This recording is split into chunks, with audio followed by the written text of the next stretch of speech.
Hello and welcome everyone to Manual Transmission Vehicles, Real Life Driving, Part 1.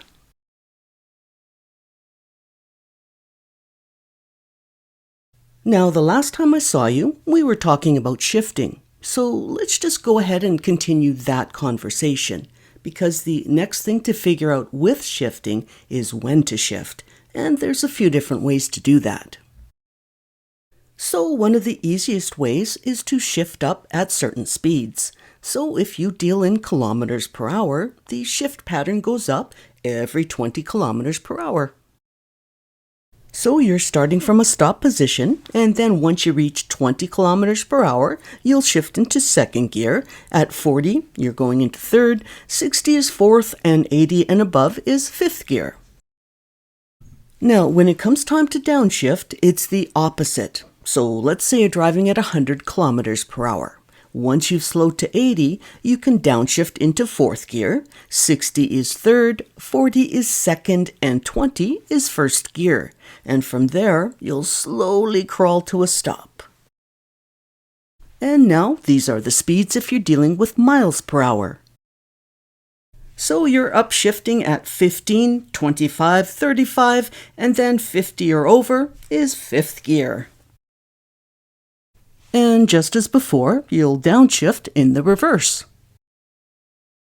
Now, going by the speed like this is just a rough guide to help new drivers, because it's much easier to remember, and unless you're going up a steep hill, it always works. Now, when shifting on a hill, many new drivers find it easier to shift up by what your tach is telling you to do. And then once you've had more practice and feel more confident, then you can try shifting up by the sound of your engine.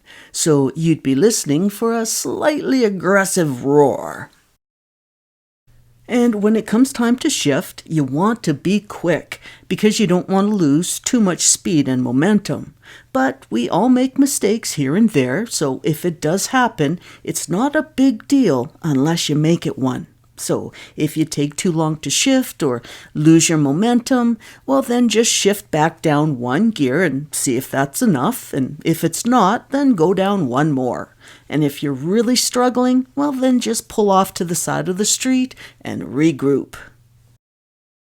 Okay, since I mentioned it, I should talk about it. So let's talk about tachometers, which I'll just call it a tach from this point on.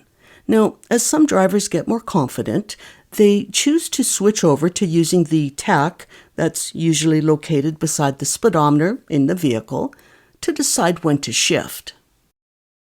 Now here you have a regular tach and a digital tach, and even though they look different, they work the same. So as you can see, you will start in the green where everything is A-OK, and then you'll get into the yellow or sometimes orange, and this means you've reached the stage where, okay, let's not push this, let's get ready to shift. And if you get into the red, well, that means, warning, you're in danger. Shift now or forever hold your peace. Now, if you're going by the tach to shift uphill, it's always good practice to check out the owner's manual for the vehicle you're driving, which should tell you the best RPMs. But on average, it's usually somewhere between 6,500 to 7,000 RPMs, which should get you where you want to be, high up in the revs. And if you don't have an owner's manual, you can find the information online easy enough. Now, once it becomes an old habit, most drivers really end up shifting by the sound of the engine. It's almost like you hear the engine roar, just getting louder and louder, and then it's like the tone just flatlines and never rises again. And at that point, if you were to look at your tach, you're probably in the yellow, and it's getting time to shift. Okay, so now we're at the point where I'm going to explain why it is so important to downshift through all of the gears and into first gear before you come to a stop. So reason number one, Whether you're coming to a stop or completely stopped at a stop sign or traffic light, there's always the risk of being rear-ended. Now, we're going to talk about this subject in great detail soon enough, but for now, the main thing to remember is this. If you create the important habit of downshifting to a stop, over time, you'll be doing this without even thinking about it, which you'll be very thankful for on the day that most people will go through at least once in their driving career, where you hear that dreaded screeching from behind and you realize you're in danger of being rear-ended. And if this happens and you're not in the appropriate gear, you won't be able to simply work your pedals and drive yourself into your safety zone. Instead, by the time it takes you to now find your gear, because now you're in a bit of a panic, so you're fumbling all around, well, it may be too late, and the crash may have already happened.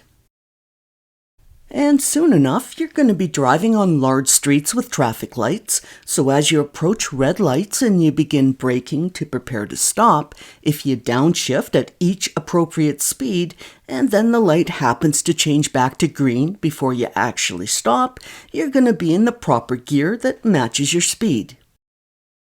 Now, having said that, when we're out driving in real life, sometimes life happens and we need to come to a very quick stop. So when that happens, it's no biggie. Just get stopped safely and then go into first gear once you're stopped. But I want you to be aware that there is a lot of misinformation out there telling you that you should stop first without downshifting, that it will wear out your transmission and drivetrain components, and all kinds of things that are really misleading, because the ultimate fact is downshifting to a stop is the safest way to stop. So all of the other noise just doesn't compare. Let me go into a little more detail. Okay, here's a prime example of misleading information about driving down a hill. Now, unfortunately, I have heard way too many times that it's okay to drive with your clutch in while driving down a hill. Some companies even preface this by saying, you can drive downhill with your clutch in, but it's not the best practice. What the heck is that? Why would you say something like that and put that thought in someone's head? See, that's what I'm talking about. So, if you want to be a safe-minded driver, you want to be in gear with the clutch out so that the transmission works with the engine to create what's called engine braking. And for this to be effective, you need to be at the higher end of the RPMs on the tach, the tachometer.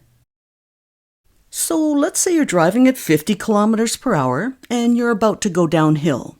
Now 50 is right smack in the middle between third and fourth gear. And if you looked at your tach, you'd still be quite low in the green because you'd still need to speed up at least 10 more kilometers per hour before you'd even consider shifting up into fourth gear. So at this point, your RPMs aren't even close to being high enough to give you effective engine braking.